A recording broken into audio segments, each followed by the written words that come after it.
Da li ste nekad probali ovakvu lenju pitu? Ova lenja pita je u slanoj verziji, pa nam je za nju potrebno 6 jaja, 1 maslac od 250 grama, 250 grama brašna, a zatim za fil nam je potrebna 1 glavica luka. Ovdje sam iseckala crni luk, jednu manju glavicu. I prvo ćemo ga prodinstati, a zatim dodajem 500 grama mlevenog mesa. Kad se sve to lepo izdinsta, dodajem jednu pavlaku, znači potrebno je 200 grama. Sa njom ćemo filovati pitu i po vrhu nam je potreban kačkavalj. Prvo ćemo odvojiti belance od žumanaca. I sad ćemo prvo umutiti maslac, a zatim u njega dodajem žumanca i sve to sjedinimo. Ovo ću malo posoliti jer ćemo soliti i meso. U maslac dodajemo žumanca. Sad ovo sve dobro umutimo.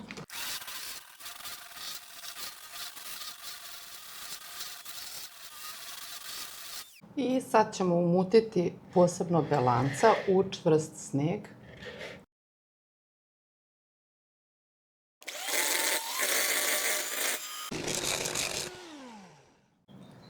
Umućena belanca ćemo sastaviti sa žumancima i maslacem. Znači sada dodajemo belanca.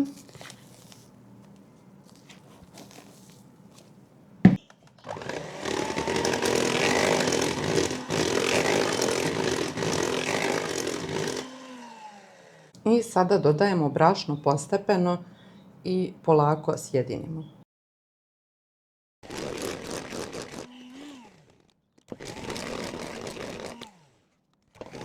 Sad kad smo sve lepo umutili, stavljam u hleb, sipam pola ove smese, malo zapečem i kad se zapeče stavljam fil i ostatak.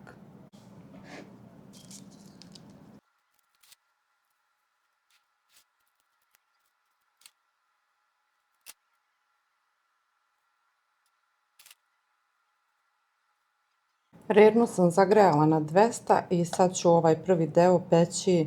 Meso sam izdinstala sa lukom, dodala sam so, vegetu po ukusu i sad ovdje dodajem pavlaku. Znači ide jedna pavlaka. Ja ovdje imam 400 grama, dodat ću pola.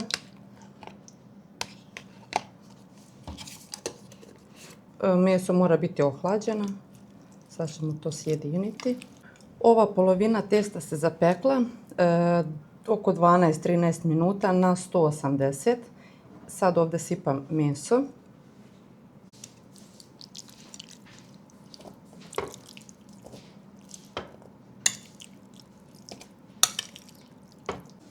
Dodajemo ostatak testa. Stavljat ću pomalo i pažljivo da bi lijepo sad rasporedili.